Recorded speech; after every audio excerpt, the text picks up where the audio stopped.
हैं। तो जो हमारी राष्ट्र की स्थिति है वो विराट के रूप में सारी व्यवस्थाओं में प्रकट हो रही होती है। तो उसके कुछ व्यवस्थाओं का हमने चिंतन किया था।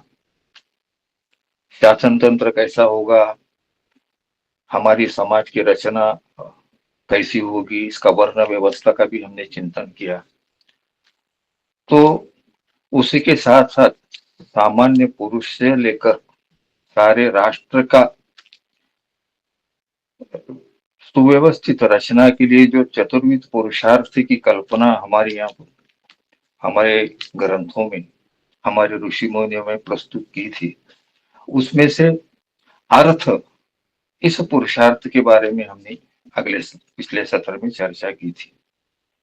धर्म, अर्थ, काम और मोक्ष, इस त्रिविध पुरुषार्थ में अर्थ का चिंतन हमने किया था। हम सभी जानते कि जब तक ये तीनों पुरुषार्थ साध्य नहीं होते तो अपवर्ग पुरुषार्थ जो है मोक्ष साध्य नहीं हो सकता। हमारे यहाँ ऐसा कहा गया है कि धर्म और मोक्ष के भीतर अर्थ और काम का संयोजन होना चाहिए। अगर वो सही मात्रा में नहीं होता तो अनर्थ हो जाता है। इसीलिए सबसे पहले काम तो इच्छाओं है, तो उसके पूर्ति के लिए सबसे पहले तो अर्थ की ही आवश्यकता है। तो उसे ठीक करना, हमारा भारतीय विचार उसके बारे में क्या है ये समझना, ये पिछले सत्र का विषय था, अर्थ के बारे में। इसे पंडित दीनदयाल जी ने अर्थायाम कहा था, मतलब उसके विविध आयाम। कई ने उदाहरण भी दिया था कि जैसे शरीर स्वस्थ रहने के लिए हम प्राण को आयाम देते हैं, तो उसका प्राण को बलवान करना, उसे संतुलित करना, क्योंकि तो वो जीवन शक्ति है। वैसे ही व्यक्ति से लेकर राष्ट्र तक जीवन यापन स्थिर मात्रा में सुखी संपन्न करने के लिए अर्थ को भी आयाम देना पड़ेगा। तो उनके चार आयामों की चर्चा हमने पिछले सत्र में की थी। तो पहला था कि सामाजिक सम्मान का मुद्दा था। सबसे पहले तो हम ये जान चुके थे कि अर्थ क्या है। अर्थ यानी केवल पैसा नहीं होता। अर्थ होता है हमारी इच्छाओं के पूर्ति के लिए जो साधन जुटाए जाते हैं, वो साधन और उसे प्राप्त करने के लिए किया हुआ पुरुषार्थ है, इसी को अर्थ कहा है। तो उसको आयाम देना। आज हम केवल अर्थों को पैसे के रूप में देखते हैं, धन के रूप में देखते हैं, द्रव्य के रूप में देखते हैं। धन तो अलग बात है, धन और द्रव्य दो अलग चीजें होती हैं। लेकिन जिसके पास अधिक मात्रा में पैसा है, क्या केवल उसी को सम्मान मिलेगा समाज में? क्या जिसके पास पैसा नहीं उसे सम्मान नहीं मिलेगा? इसके बारे में पहले चर्चा की, हमने चर्चा की थी। पैसे पैसे वालों को ही प्रतिष्ठा मिलेगी या उसके पीछे नैतिक अधिष्ठान भी होगा? चरित्रवान लोग को प्रतिष्ठा मिलेगी या केवल धनवान को मिलेगी? तो ये इसका विषय पहले आया था। इसके मतलब हो गया सामाजिक सम्मान का विषय था। दूसरा विषय था विनिमय प्रथा का विचार करना, उसकी रक्षा करना। विनिमय क्या होता है? एक आवश्यक वस्तु के बदले में दूसरी आवश्यक वस्तु को देना, अथवा उसके बदले में कोई काम करना, इसको विनिमय हम कहते हैं। मनुष्य जीवन का सारा व्यवहार विनिमय से ही चलता है। वस्तु के रूप में हो, आज वह व्यवहार पैसे के रूप में हो रहा है, लेकिन वास्तविकता में वस्तु के रूप में होता था। तो इसका भी हमने विनिमय के और इसके प्रकार क्या क्या हो सकते हैं ये भी हमने देखा, इसकी भी चर्चा हमने की थी। हमारा अर्थशास्त्र ऐसा कहता है कि तीसरा मुद्दा उसमें था विपुलता का। अन्न का प्राचुर्य होना चाहिए, धन विपुल मात्रा में होना चाहिए। इसकी भी चर्चा हमने की और सूत्र ऐसा निकला था, मतलब कि विपुलता तो होनी चाहिए लेकिन उसका अभाव भी नहीं होना चाहिए और प्रभाव भी नहीं होना चाहिए। अगर अभाव हो जाता है तो दरिद्रता, हीनता बोध ये उत्पन्न होता है। प्रभाव रहा तो भी एक अनावस्था निर्माण हो जाती है, स्वामित्व की होड़ लग जाती है और आज उसी को ही समाज में प्रतिष्ठा प्राप्त हो रही है। इसलिए सामाजिक सम्मान का मुद्दा पहले आया था। तो अन्न का प्राचुर्य भी होना और विनिमय का व्यवहार मुख्य रूप से जो चलता है बाजार व्यवस्था से और उत्पादन तंत्र से, इसका भी विचार हमने किया था। और चौथा मुद्दा था कि ये जो समृद्धि हमें प्राप्त होती है तो ये समृद्धि हमें किस प्रकार से प्राप्त होगी, उसी कृषि और गोरक्षा के द्वारा ही ये हो सकती है, ऐसा निष्कर्ष हम निकाले थे। गोधन जो हमारा पशुधन जो है वही वास्तविकता में सही समृद्धि है। कृषि की रक्षा उसी से ही होती है। ये एक बड़ा अर्थ का बहुत बड़ा स्रोत है। तो कृषि और गोरक्षा इसके बारे में भी हमने पहले सुना था। इसलिए जो हमारी इच्छा है उसको संयत उपभोग करना चाहिए, ऐसा भी एक आया था। क्यों तो सारा अर्थ का नियोजन हमारी इच्छा पूर्ति के लिए होता है। इसीलिए अर्थ इसका इच्छाओं का संयत उपभोग करना हर चीज का, ये एक मुद्दा चर्चा में हमेशा आया था। जब व्यक्ति के बारे में हम सोचते हैं तो उपभोक्ताओं से ज्यादा उत्पादकों की संख्या होना चाहिए। वो उपभोक्ता तो हम सभी हैं लेकिन उत्पादकों की संख्या होनी चाहिए। तो इसका मतलब ये हुआ कि हर हाथ को काम होना चाहिए। जब ऐसा हो जाता है तो समाज में प्रचुर मात्रा में समृद्धि प्राप्त होती है। आज उलट दिशा में कार्य हो रहा है, उत्पादन पहले वस्तु का हो रहा है और इच्छाएं नई नई उत्पन्न की जा रही है विज्ञापनों के द्वारा, और वो उत्पाद जो है उसे बेचने का कार्य चल रहा है। एक अलग व्यवस्था बनी हुई है। एक मुद्दा और भी आया था, तो ये समृद्धि के लिए हमें प्रकृति की सहायता भी चाहिए होती है। इसीलिए प्रकृति का शोषण नहीं होना चाहिए, दोहन होना चाहिए।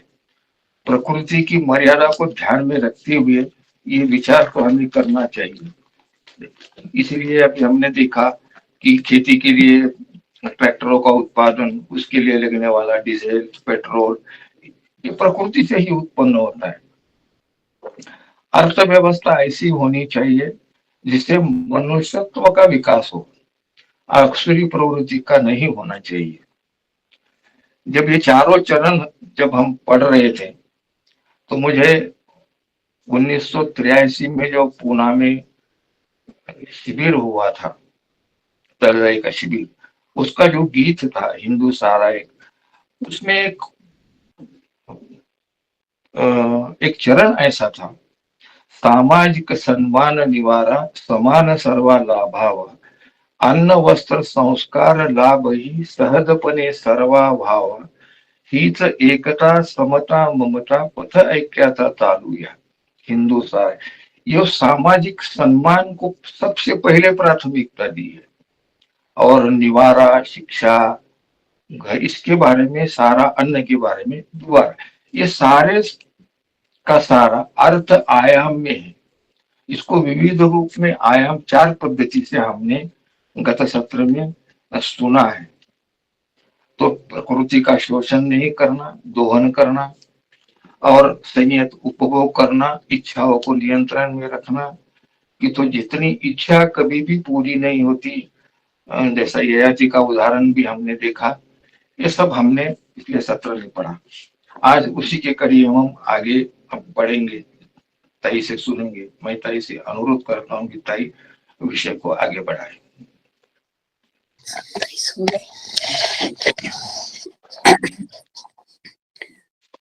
देशिक शास्त्र के चिंतन सत्र में जुड़े सभी सुधी श्रोता जनों को सप्रेम सादर नमस्कार। अभी गत सत्र का या गत कुछ सत्रों का सारांश हमने प्रस्तावना के रूप में अत्यंत सुंदर रूप में प्रस्तुत हुआ वह सुना। चिति के व्यक्त रूप में विराट कैसे कैसे प्रस्तुत होता है, इसकी चर्चा इस अध्याय में और इसके पूर्व के अध्याय में भी ग्रंथ के लेखक कर रहे हैं। उसमें हमने गत सत्र में अर्थायाम माने अर्थ व्यवस्था, अर्थ पुरुषार्थ, इसके बारे में सुना था। अब आज और एक व्यवस्था है, राज्य व्यवस्था के बारे में हमने पहले सुना है। वो राज्य, राजा किसको कहते हैं, राज्य कितने प्रकार के होते हैं और राज्य के क्या क्या कार्य हैं, इसके बारे में तो आया। परंतु वह शासन है, शासन का एक दूसरा अंग प्रशासन है। इस प्रशासन का भी देश के संचालन में बहुत महत्व होता है। वही अच्छा चला तो प्रजा सुखी होती है, अच्छा नहीं चला तो फिर प्रजा की अत्यंत हालाकी होती है, बहुत कठिनाइयां निर्माण होती हैं।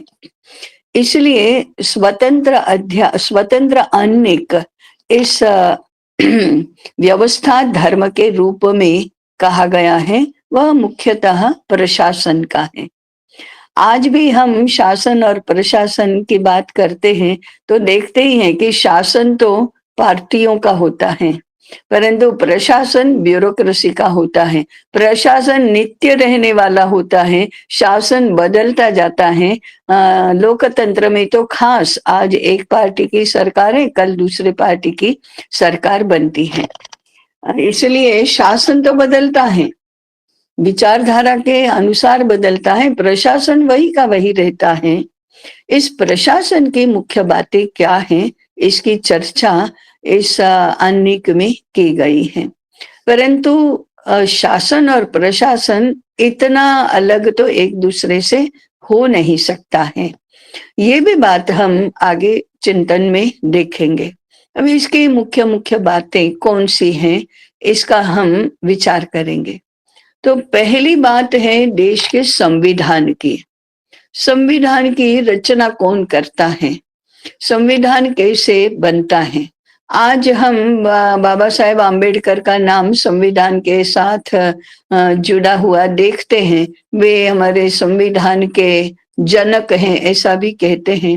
परंतु ये संविधान केवल बाबा साहेब आम्बेडकर ने बनाया नहीं है, वे तो इस समिति के संविधान सभा के अध्यक्ष थे, इसलिए उन्होंने अपने हस्ताक्षर में वह प्रस्तुत करने का काम किया, अध्यक्षता की। वह संविधान सभा कॉन्स्टिट्यूएंट असेंबली मेरे हिसाब से कुछ गिनती में इधर उधर होगा, लेकिन 139 सदस्यों की थी और 1947 के बाद 1950 तक इस संविधान सभा की बैठकें होती रही, अनेक मसूदे प्रस्तुत हुए और अनेक प्रस्ताव पारित हुए, अनेक वाद विवाद हुए, चर्चाएं हुई और अंत में संविधान को यह स्वरूप दिया गया है।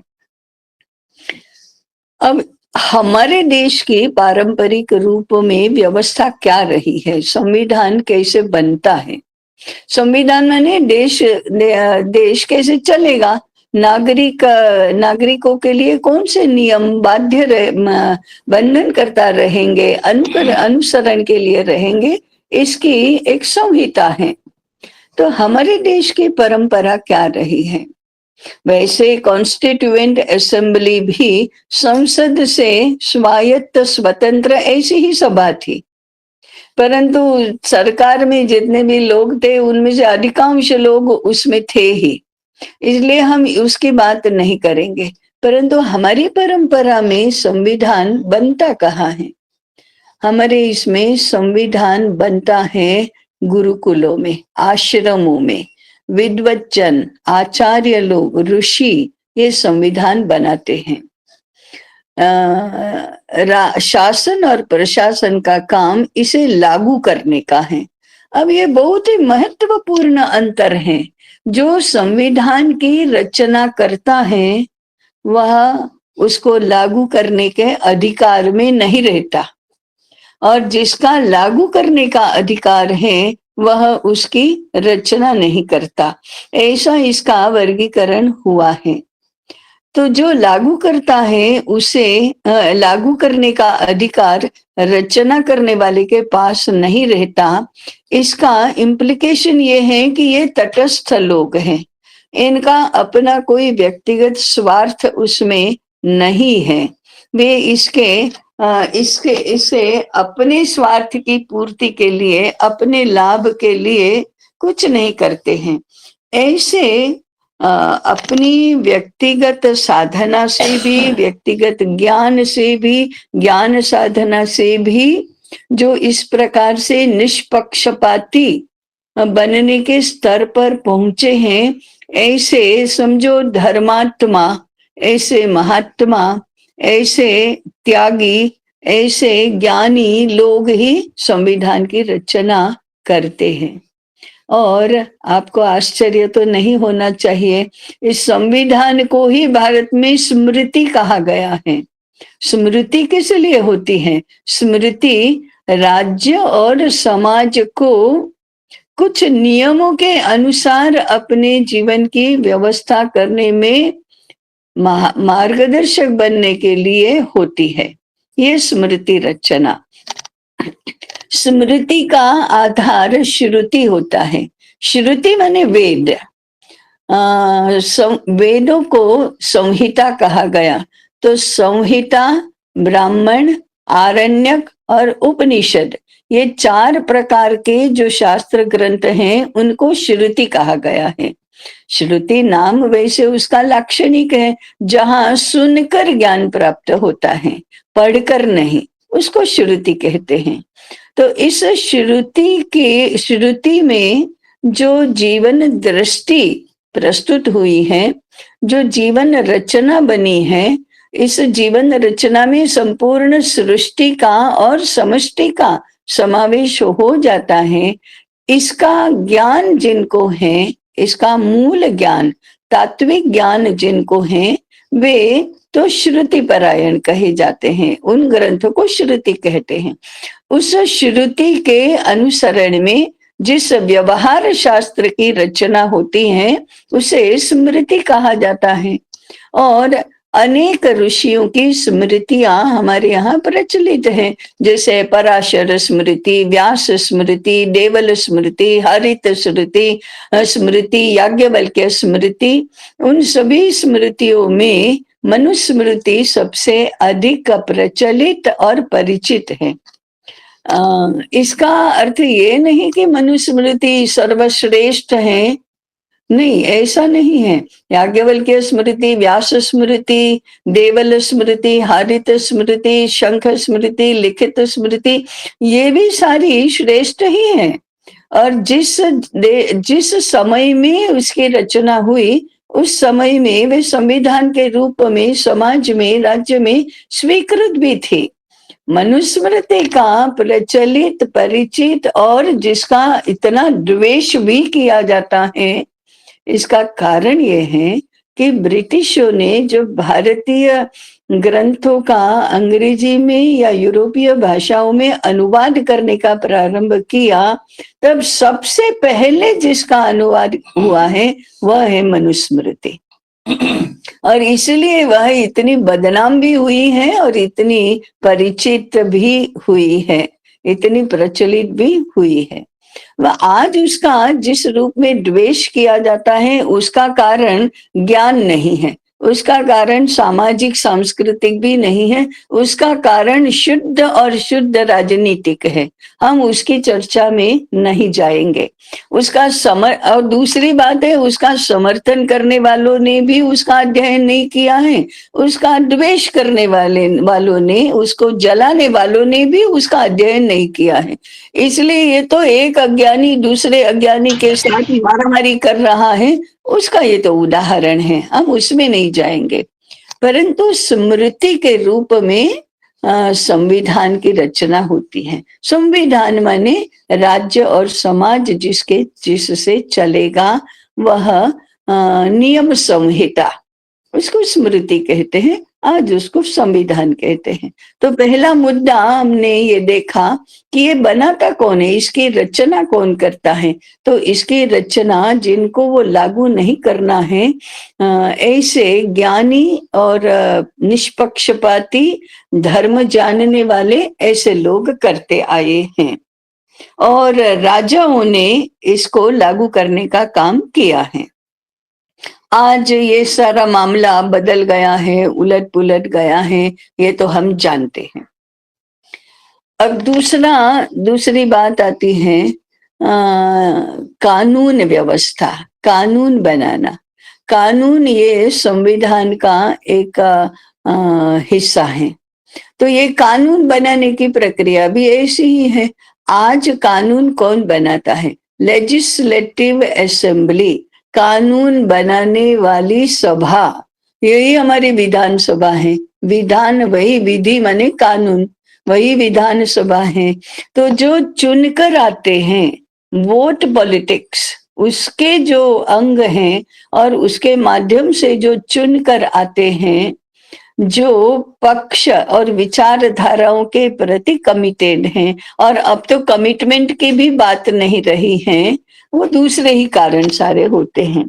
परंतु राज्यों की विधानसभाएं और देश की लोकसभा ये कानून पारित करती हैं। तो कानून पारित करने की यह पद्धति भी भारतीय पद्धति नहीं है। कानून भी अन्यत्र कहीं पारित होते हैं, राज्य व्यवस्था उसको लागू करने के लिए है। तो ये कानून, ये दूसरा हिस्सा है व्यवस्था धर्म का। तीसरा है कानून का पालन किसको करना है? कानून का पालन देश के एक एक नागरिक को करना है। जो भारतीय है उसको भारतीय कानून लागू है, कानून का पालन उसे करना है। देशिक शास्त्र में एक बहुत ही रोचक बात कही गई है। आज की स्थिति क्या है? कानून तो बन जाता है, माने कैसे पारित होता है पता है हमको, लोकसभा में, राज्यसभा में, और उसके बाद राष्ट्रपति का उसके ऊपर हस्ताक्षर होता है, और एक प्रस्ताव, एक बिल कानून बन जाता है, वो गैजेट में आ जाता है। और ऐसा मान लिया जाता है कि देश के सभी नागरिकों को उसका ज्ञान है। वास्तव में कानून ऐसे बनते हैं कि लोगों को इसका पता भी नहीं है। तब भी बाध्यता तो है कि देश के लोगों को कानून का ज्ञान होना चाहिए। विचित्रता ये है कि इसकी जानकारी लोगों तक पहुंचने की कोई व्यवस्था हमारे यहाँ नहीं है। लॉ पढ़ने वाले भी कितना जानते हैं वे ही जाने, परंतु वो तो लॉ पढ़ते हैं, इसलिए उसमें वे जानेंगे, वकील जानेंगे, न्यायाधीश जानेंगे, बाकी सांसद भी सारे कानून संहिता को जानते हैं ऐसा नहीं है। जब भी जिसकी आवश्यकता होती है वो उसकी जानकारी वो प्राप्त कर लेते हैं, परंतु देश का आम नागरिक उसके बारे में कुछ भी जानता नहीं है। हाँ, वो अनाउंसमेंट हो जाता है, लेकिन उसको बताने की, समझाने की, सिखाने की कोई व्यवस्था हमारे यहाँ नहीं है। इससे क्या हानि होती है वो तो हम जानते ही हैं। वकील की ही आवश्यकता पड़ती है कोर्ट में जब केस लड़ना होता है, तब कोई कोई कोई वादी प्रतिवादी स्वयं तो कानून की जंजाल में फंस ही जाता है। तो ग्रंथ कहता है कि कानून ऐसे होने चाहिए जो संख्या में कम हो, सरल भाषा में प्रस्तुत किए गए हों, और जो सबकी समझ में आए ऐसे हो, और जिसका स्वीकार सब लोग अपने मन से और बुद्धि से कर सके ऐसे हो, और जिसके अनुसार व्यवहार सरल हो, इतना इतना क्लिष्ट न हो, इतना उलझन वाला न हो। तो आज हम देखते हैं कि कानून की संख्या तो बहुत अधिक है, और बार बार कानून बदलते जाते हैं, कानून में नए नए क्लॉजेस जोड़े जाते हैं, और ये सब तो हो रहा है। तो कानून के बारे में ये है। अब कानून का स्वीकार यदि समाज स्वेच्छा से नहीं करता है तो उसकी बाध्यता निर्माण होती है। बाध्यता जब निर्माण होती है तब उसका भंग करने की युक्ति प्रयुक्तियां भी की जाती हैं। कैसे हम कानून में से बच सकते हैं, मुक्त रह सकते हैं, इसका विचार ही प्रजा करने लगती है। आज हम देखते नहीं कि कानून किस लिए है, उनका भंग करने के लिए ही है। कानून का पालन कब करना है, जब वॉच रखी जाती है तब। जब अकेले होते हैं और आसपास में कोई नहीं देखता है तो हम कानून का भंग आराम से कर सकते हैं। वो हमारे मन और हृदय और बुद्धि से स्वीकृत ही नहीं है और इसके कारण से सर्व प्रकार के कानूनों का पालन करवाने के लिए जो दूसरी व्यवस्था है वह पुलिस की व्यवस्था है। तो पुलिस हमारे यहाँ वैसे पुलिस तो कानून की रक्षक होती है, वैसे ही प्रजा की भी रक्षक होती है, परंतु वह कानून की रक्षक ज्यादा और प्रजा की रक्षक कम, ऐसा चित्र कब दिखाई देता है, जब कानून का स्वीकार प्रजा मन से नहीं करती है तब। तो पुलिस का फिर अत्याचार होता है, पुलिस के सामने विद्रोह होता है। आज तो हम देखते हैं कि पुलिस को भी मार खानी पड़ती है और पुलिस को सर्व प्रकार से ऊपर सरकार से एक, पॉलिटिकल पार्टी से दूसरा और प्रजा से तीसरा, ऐसा बंधन या ऐसा भय रहता है। तो ये पुलिस की व्यवस्था कोई अच्छी व्यवस्था तो नहीं हुई।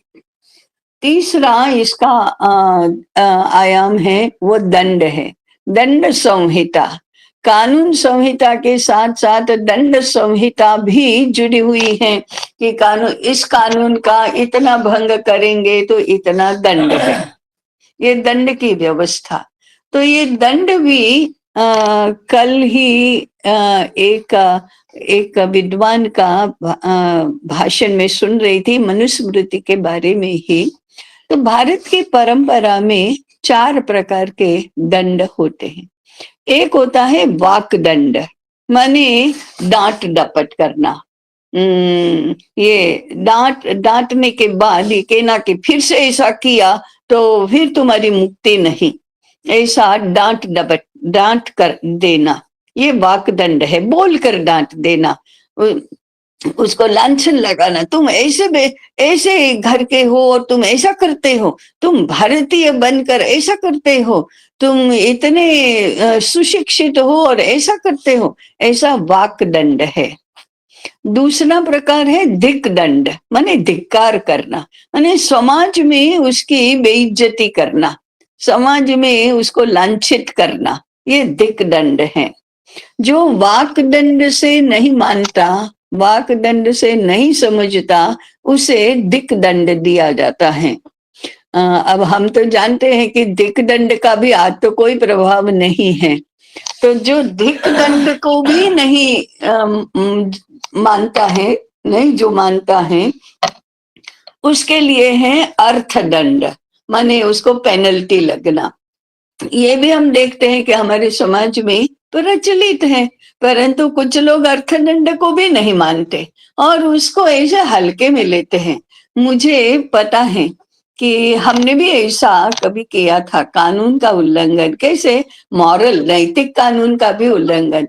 एक पुस्तक हम ग्रंथालय में लेने के लिए गए तो उस समय प्रचलन भी था ऐसा और वह दुर्लभ था। अब उसको ग्रंथालय से लाने के बाद अगर वो हमसे खो जाता है और हम वापस नहीं दे सकते हैं तो उससे दुगुनी कीमत आप दे दो, तो फिर आपका अपराध माफ हो जाता है। तो हमने उसकी दुगुनी कीमत दे दी और ग्रंथ अपने पास रख लिया।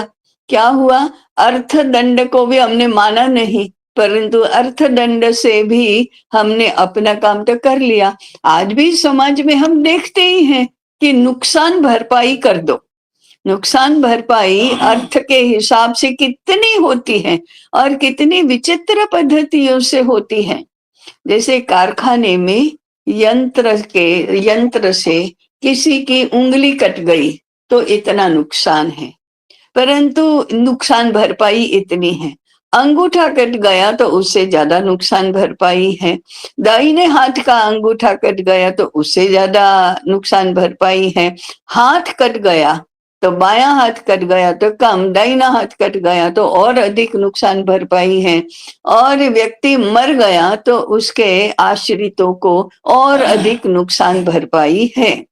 तो ये सारा जो है अपराध या जो हानि, वो पैसे से ही नापी जाती है। ये अर्थदंड है। भाई विवाह विच्छेद हुआ तो इतनी नुकसान भरपाई करो।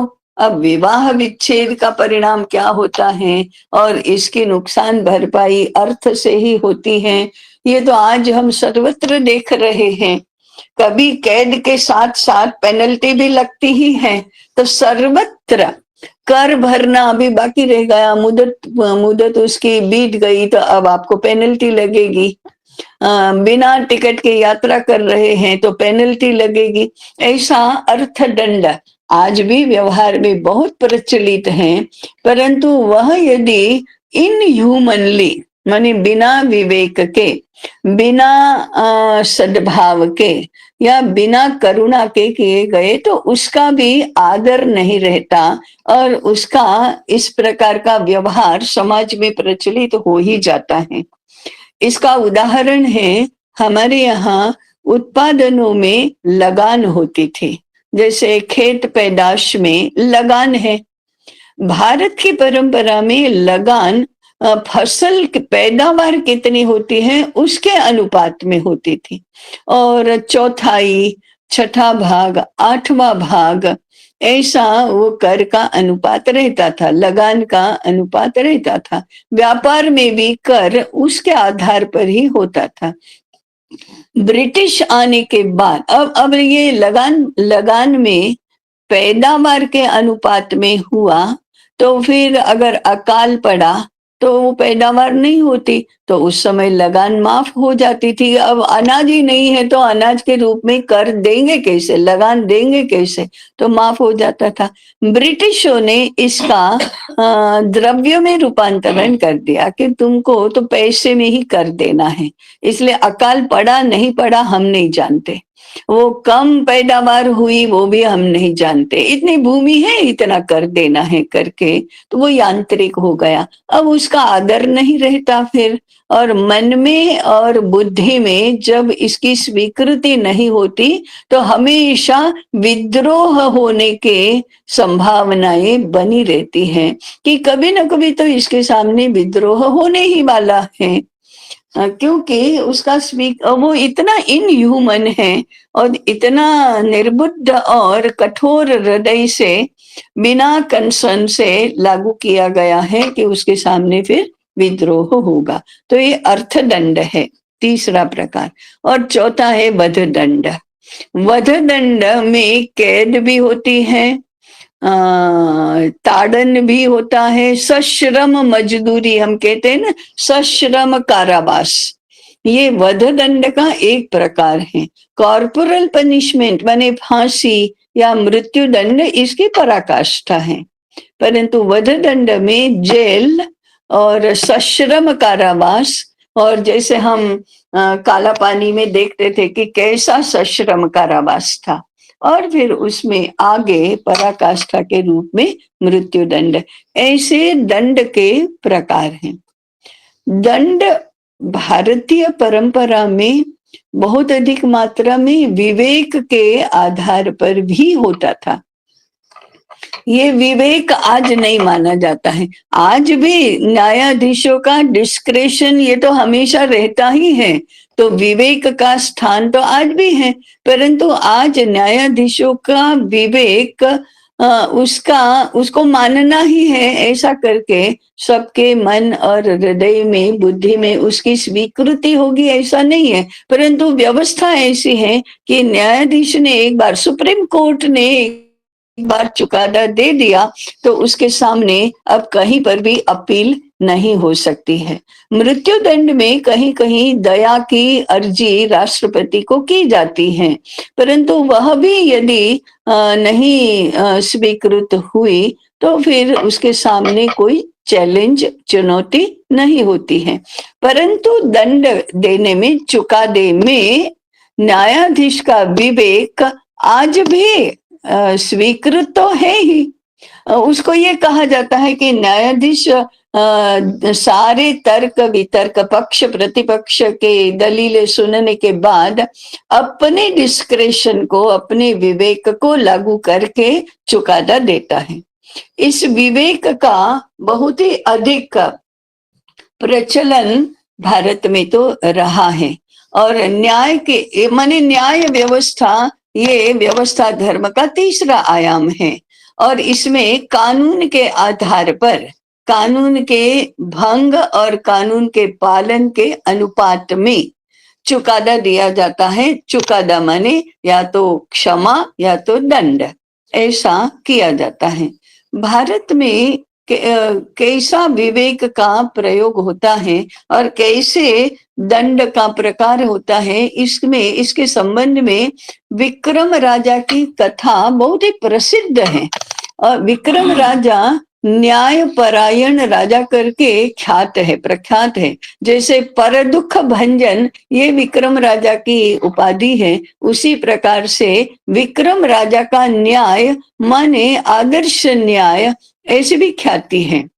तो एक बार विक्रम राजा अपने सेनापति के साथ नगरचर्या में वेश परिवर्तन करके निकले थे रात्रि के प्रारंभ में।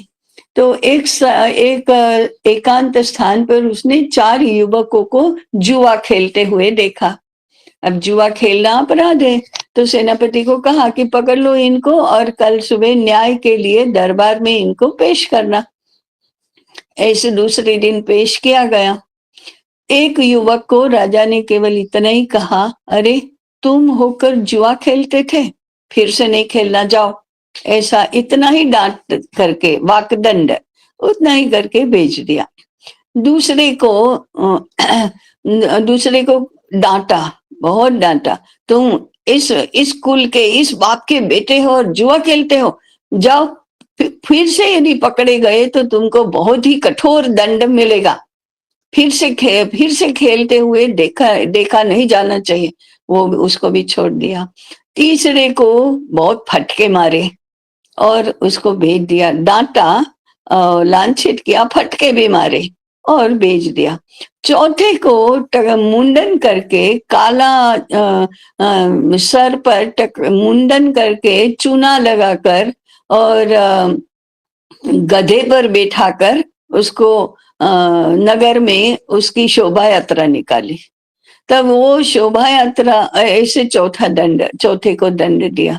लोगों ने तुरंत पूछा कि एक ही अपराध 4 लोग साथ में मिलकर खेल रहे थे और आपने ऐसे अलग अलग दंड क्यों दिए? ये तो न्याय संविधान तो ऐसा नहीं कहता, न्याय संहिता ऐसी नहीं है, कानून की संहिता, दंड की संहिता तो ऐसा नहीं कहती है। तो राजा ने कहा कि जरा आप देखो कि ये चारों लोग अपना दंड, अपनी सजा कैसे भुगत रहे हैं। जिसको केवल एक वाक्य में भर्त्सना की थी, उसने घर जाकर आत्महत्या करने का प्रयास किया था, इतना वो लज्जित हुआ। जिसको डांटा था उसने घर जाकर गांव नगर छोड़ देने की तैयारी की थी और वो भागने ही वाला था, लेकिन उसको रोक दिया गया। तीसरा, जिसको बहुत फटके मारे थे, वो घर जाकर अपने कमरे में जाकर बंद करके सो गया।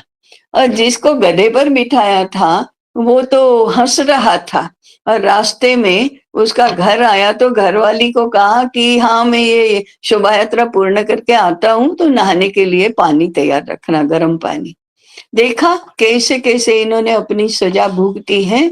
उसके अनुसार मनुष्य का स्वभाव, मनुष्य का परिप्रेक्ष्य, उसका कुल, उसका पूर्ण चरित्र, ये देखकर न्यायाधीश के विवेक के आधार पर कानून संहिता और दंड संहिता का अध्ययन करके न्याय दान करना, ये तो भारत की परंपरा रही है। परंतु ऐसे विवेक की शक्ति जब तक प्राप्त नहीं होती, तब तक न्यायाधीश का काम भी उसको नहीं दिया जाता। ये भी परंपरा रही है। तो कानून के अनुसार ही न्यायाधीश बनते हैं, परंतु कानून के साथ साथ डिस्क्रेशन के आधार पर भी न्याय व्यवस्था होती है। भारत की दंड संहिता में और 3 बातें रही हैं। भाई, आपने अपराध किया, वो अपराध सिद्ध भी हो गया, अब उसका दंड देना है, न्याय करना है, तो 3 बातें हैं। एक, या तो क्षमा की जाती है, वो क्षमा करना नहीं करना वो दोनों 2 बातों पर आधारित होता है। एक तो जिसने शिकायत की है वह और न्यायाधीश दोनों मिलकर या तो क्षमा करते हैं, माने बरी किया जाता है। दूसरा होता है प्रायश्चित। ये प्रायश्चित किसको दिया जाता है? जिसे पश्चाताप होता है। अपराध तो कर लेते हैं, परंतु अपराध करने के बाद उसे बहुत पश्चाताप होता है, तो पश्चाताप के लिए प्रायश्चित, ये हमारी परंपरा रही है। जिसको पश्चाताप नहीं हुआ उसको प्रायश्चित नहीं दिया जाता, उसको तो दंड दिया जाता है। परंतु जिसको पश्चाताप होता है उसके लिए प्रायश्चित का प्रावधान ये हमारे सभी धर्मशास्त्रों में भी बताया गया है। इसको टेक्निकली लेना ये नहीं बताया गया, लेकिन प्रायश्चित भी है और उसकी भी एक बहुत बड़ी संहिता है।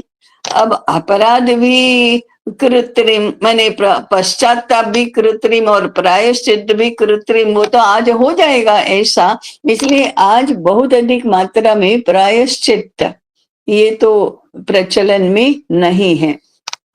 और तीसरा है प्रत्यक्ष दंड, माने कारावास, सश्रम कारावास, रोज उसको फटके पड़ना, और फिर मृत्यु दंड भी। तो दंड, ये तीसरी बात है। तो भारत की कानून व्यवस्था, दंड व्यवस्था और न्याय व्यवस्था आज तो पूर्ण रूप से ब्रिटिश लीगेसी की ही रही है। 1860 में इंडियन पिनल कोड बना, वो तो ब्रिटिशों ने बनाया है और वो आज भी उसकी छाया में ही हम पल रहे हैं। वो आज अब इंडियन पिनल कोड को भारतीय न्याय संहिता ऐसा तो कहा गया, परंतु वो तो केवल नाम परिवर्तन है। हाँ, एक बदल ये भी किया गया है कि न्याय की देवी हाथ में तराजू लिए हैं और अंधी है, आंखों पर पट्टी बांधी है, ये बदल गया है अब। और अब न्याय की देवी अंधी नहीं है। कारण क्या है कि भारत में इसी में से वाक प्रचार आया, कानून अंधा होता है, अंधा कानून और अंधा न्याय ये नहीं होता है। विवेक चक्षु से न्यायाधीश न्याय करता है, ये भारत की परंपरा है। इसलिए वह तो देखने वाले, विवेक चक्षु से देखने वाले का काम है, परंतु वह भी एक प्रतीकात्मक बदल किया है। बाकी संहिता तो हमारी अभी भी 1860 वाली ही है। हाँ, इधर उधर बहुत कुछ बदल किए जाते हैं, नए नए कानून जोड़े जाते हैं, परंतु मूलतः कानून नहीं बदले गए हैं। अभी अभी एक उदाहरण, मैंने आज सुबह में एक वीडियो सुन रही थी, उसमें असम के बारे में आया। 1935 से 46 तक, नहीं 83 तक बांग्लादेश से जो शरणार्थी असम में आते थे, माने ये इन्फिल्ट्रेशन ही था, घूसखोरी होती थी, उसमें कानून ऐसा था कि वो घूसखोर को सिद्ध करना है कि वह भारतीय है, तभी वो रहने की अनुमति प्राप्त करेगा। इंदिरा गांधी ने ये कानून बदल दिया। अब सरकार को सिद्ध करना है कि ये घूसखोर है, नहीं तो वो आराम से रहेगा। घूसखोर की जिम्मेदारी नहीं है। अब ये कानून ही है, कानून बदलते हैं, वो ऐसे बदलते हैं। तो ये हमारा इतिहास है। तो हमारा संविधान, हमारी हमारी कानून व्यवस्था, हमारी दंड संहिता, इवन सोसाइटी रजिस्ट्रेशन एक्ट जिसमें सार्वजनिक कार्य होते हैं, वो भी 1860 का सोसाइटी रजिस्ट्रेशन एक्ट है। और बहुत लोग गर्व करते हैं कि हम तो सोसाइटी रजिस्ट्रेशन एक्ट के अंतर्गत रजिस्टर्ड हुए हैं। हाँ, 1950 में ट्रस्ट रजिस्ट्रेशन एक्ट भी बना है और कई एनजीओज दोनों में रजिस्टर होते हैं।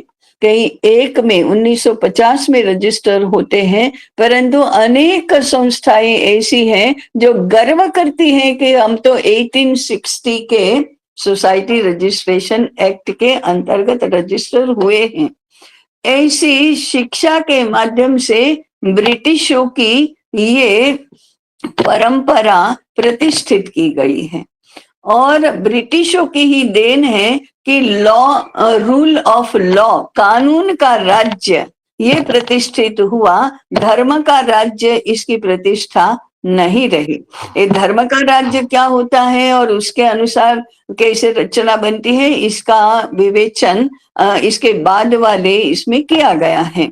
परंतु कानून प्रजा को समझ में आने वाले और दंड संहिता ऐसी होनी चाहिए और न्याय व्यवस्था ऐसी होनी चाहिए कि प्रजा को कानून का पालन करने में मन से भी स्वीकृति हो, वह सीधा सरल भी हो और दंड तो कम से कम देना पड़े। अच्छा राज्य किसको माना जाता है? जिसमें अपराध कम होते हैं।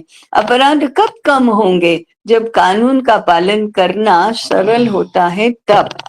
तो ऐसा हमारा न्याय विभाग, कानून विभाग, दंड विभाग, पुलिस तंत्र, ये सब सुरक्षा के लिए होते हैं, न्याय के लिए होते हैं। ये अगर हमारी जीवन दृष्टि के अनुसार होंगे तो बहुत ही अलग प्रकार के होंगे। ऐसा ही दैशिक शास्त्र का प्रतिपादन है। परंतु ये सारा समझने के लिए भी हमें बहुत लंबी यात्रा करनी है, शिक्षा की यात्रा करनी है, समझने की यात्रा करनी है।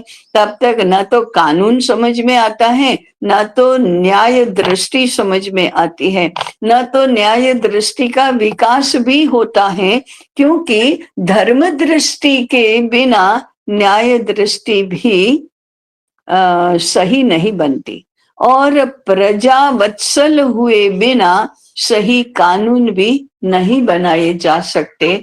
आज तो हम ये सब देख ही रहे हैं, भुगत ही रहे हैं और उसी में जी भी रहे हैं। क्या कैसे कैसे कैसे इसमें से मार्ग क्रमण करते करते हम इस व्यवस्था से मुक्त होंगे, ये तो भगवान ही जानता है। और एक छोटा सा मुद्दा कहकर मैं मेरी बात समाप्त करूंगी। स्मृति जो है वो समाज और राज्य दोनों के लिए कानून है। आज जो संविधान बनता है वो केवल राज्य के लिए बनता है, कानून बनता है, उसमें केवल संसद इसको बनाते हैं और वो राज्य के द्वारा लागू की गई कानून व्यवस्था है।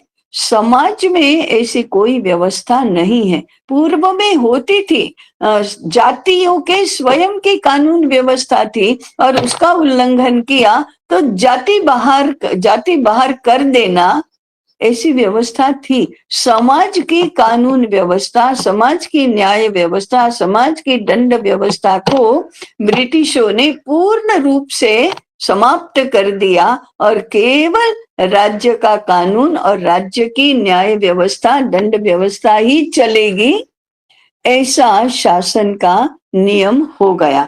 तब से ये ब्रिटिशों का राज्य रूल ऑफ लॉ, कानून का राज्य है, कानून ही सर्वोपरि है, ऐसा प्रचलित हो गया, प्रतिष्ठित हो गया। आज भी वही है। समाज की अपनी कोई कानून व्यवस्था नहीं है। समाज भारत का समाज स्वायत्त समाज था। आज राज्य के अधीन ऐसा ही समाज है और इसमें कानून, न्याय और दंड का जो प्रावधान है वो सबसे अधिक प्रभावी है, सबसे अधिक उसके पास अधिकार हैं। इसको समझना बहुत आवश्यक भी है। यहीं पर मैं बात पूर्ण करती हूँ। हाँ, विशेष समय बचा है, किसी को कोई प्रश्न जिज्ञासा हैंड रेज कर सकते हैं। हाँ, सुवर्णा जी पूछ सकती हैं आप। हाँ, प्रणाम सभी को। अ, ताई जी, जो मनुस्मृति की बात कही है, बाबा साहेब आम्बेडकर जी ने हु वेर शूद्राज, ये एक संशोधन पर पुस्तक, बहुत ही अच्छी पुस्तक, ग्रंथ है वो। उसमें ऐसा लिखा है कि मनुस्मृति एक नहीं है, 33 से ज्यादा, 33 से 36 तक मनुस्मृतियां हैं। वो संदर्भ दे रहे थे महिलाओं के बारे में, जो स्मृति में लिखा है उसके संदर्भ में कहते हैं। और उन्होंने वो भी उसमें कहा है कि कौन से स्मृति में महिलाओं के बारे में इतने कड़क नियम बनाए, ये मुझे पता नहीं है। तो अभी जब हम मनुस्मृति की बात करते हैं तो ये 33 से 36 मनुस्मृतियां, क्या अपने इसमें वो सभी है क्या, उपलब्ध है क्या? ये मेरी एक जिज्ञासा थी। अगर है तो उसका पुनर्पठन, पुनर्अभ्यास, पुनर्संशोधन और आज के शब्दों में, आज के सामाजिक व्यवस्था के संदर्भ में उसका पुनर्लेखन होना भी जरूरी है। हाँ, ऐसे मुझे लगता है। हाँ हाँ, सही बात है। स्मृति के बारे में तो ऐसा कहा जा सकता है कि हर युग की अपनी स्मृति होनी चाहिए और समझदार लोगों ने उसकी रचना करनी चाहिए। विशेष रूप से जो तटस्थ हैं उन लोगों के द्वारा ये होनी चाहिए। आज ऐसी कोई व्यवस्था नहीं है। दूसरी बात, ये 33 से 36 मनुस्मृतियां हैं, ऐसा तो मैं अभी पहली बार सुन रही हूँ। मैंने अंबेडकर जी को ऐसा पढ़ा भी नहीं है। परंतु कल एक विद्वान की, मैंने मुंबई के ही एक हैं, मैं मिश्रा, नित्यानंद मिश्रा, उनका ये सुन रही थी मनुस्मृति के बारे में ही। तो उन्होंने उल्लेख किया था कि एक ही मनुस्मृति अनेक लोगों की रचना है। तो किसी ने उसका संकलन करके एक मनुस्मृति बनाई होगी, ऐसा हो सकता है। मेरा इतना अध्ययन तो नहीं है। तीसरी बात जो उन्होंने कही वो ये थी कि प्रक्षेप भी हो सकते हैं, बाद में ऐड हुए कुछ श्लोक, इसके कारण से अंतर्विरोध उसमें दिखाई देता है। स्त्रियों के बारे में, शूद्रों के बारे में विशेष रूप से ये दो ही टारगेट पॉइंट रहे हैं हमेशा। तो स्त्रियों के बारे में, शूद्रों के बारे में ये बताया गया है ऐसा। तो अनेक लोगों की रचना भी हो सकती है। अभी मनुस्मृति का एक ऑथेंटिक वर्जन ही प्राप्त होता है और उसमें बहुत बहुत ही नियम, और देखने को तो ये मिलता है कि नियम जो है वो ब्राह्मणों के लिए अत्यंत कठोर हैं, शूद्रों से भी अत्यंत कठोर है। उन्होंने एक उदाहरण बताया, सुरापान, शराब पीना, ब्राह्मण, वैश्य, क्षत्रिय और वैश्य के लिए तो वो दंड के पात्र हैं, सुरापान नहीं करना, और सबसे कठोर दंड ब्राह्मणों के लिए है। सुरापान शूद्रों के लिए वर्जित नहीं है, तो उनको दंड नहीं मिलेगा। ऐसे अनेक बातें हैं जो वर्णों के अनुसार भिन्न भिन्न मात्रा में दंड का प्रावधान करता है। लेकिन उसका समाज शास्त्रीय अध्ययन पुनः करना ये तो एक बात है, लेकिन आज के लिए स्मृति की रचना करना यही अत्यंत आवश्यक है, क्योंकि देश काल परिस्थिति बहुत बदल गई है। और ब्रिटिशों का, मुगलों का शासन और ब्रिटिशों का शासन, ये कालखंड में से जो हम गुजरे हैं उसके कारण से परिस्थिति बहुत बदल गई है। तो स्मृति रचना भी भिन्न रूप में आज करनी होगी। ये मुख्य प्रतिपादन है। रामचंद्र जी पूछ सकते। प्रणाम ताई। अभी जो मनुस्मृति के बारे में चल रहा विषय है, तो मेरे पास एक ऐसा ग्रंथ मिला है जो प्रक्षेप के बारे में लिखा गया है, यानी मूल मनुस्मृति है, उससे जो प्रकट हुए श्लोक है वो कैसे अलग है, अन्य काल में कैसे लिखे गए हैं, और इसी कारण वो मनुस्मृति बदनाम हुई है। तो इस तरह का ग्रंथ है मेरे पास है, मैं सुवर्णताई को भेज दूंगा। हाँ, ठीक बात है। लेकिन मेरा मानना ये है कि मनुस्मृति के बारे में इतना सब कुछ करने के स्थान पर नई स्मृति के बारे में ही विचार करो ना, उसको भी क्यों मानना? 2000 वर्ष पहले जो लिखी गई है। नहीं, वही। और दूसरा एक मेरा जिज्ञासा ऐसी है ताई जी कि एक मनुस्मृति कोई एक ऋषि मनु का विषय नहीं है, ऐसे एक चर्चा होती है, ये मानव के लिए है इसलिए वो मनुस्मृति है। तो वो भी एक जिज्ञासा का विषय है। हाँ, मनुस्मृति का सब टाइटल जो है वह मानव धर्म शास्त्र ही है। और सभी स्मृतियों का सब टाइटल मानव धर्म शास्त्र है। वो हिंदू के लिए, मुसलमान के लिए या ब्राह्मण के लिए, शूद्र के लिए ऐसा नहीं है, वो मानव धर्म शास्त्र ही है। और धर्म के लक्षण बताए, दशकम धर्म लक्षणम, तो वो तो जगत के सभी मानवों के लिए लागू है। अहिंसा सत्यम अक्रोधो दशकम धर्म लक्षणम, धृति क्षमा दमोस्तेयम, शौचम इंद्रिय निग्रह, तो ये तो सारे सभी के लिए लागू है।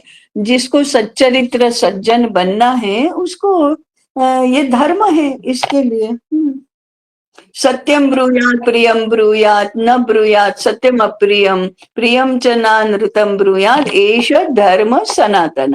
धर्म की बात, सनातन धर्म की बात तो ये कही गई है कि सत्य बोलो, प्रिय बोलो, अप्रिय सत्य ना बोलो, और प्रिय झूठ भी ना बोलो। लोगों को सुनने में अच्छा लगता है इसलिए असत्य भाषण न करो। तो व्यवहार वचन ऐसे बताए गए हैं। ठीक है वो तो।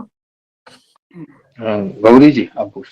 जी प्रणाम ताई जी। आज राष्ट्र के लिए कानून और प्रजा का हित देखा है, तो आने वाली जो समस्या है राष्ट्र के लिए पानी की, उसमें कोई कानून होना चाहिए, क्योंकि देखा जाता है कि समर्स में टैंकर्स बहुत सारे आते हैं, बट कुछ जो गरीब लोग होते हैं उनमें बहुत कम टैंकर्स से ज्यादा समझदारी की बात है। वह कानून तो भंग करने के लिए ही होते। कितने ही कानून बनाएंगे कि पानी का अपव्यय न करो, तो क्या घरों में शौचालयों में फ्लश बंद कर देंगे?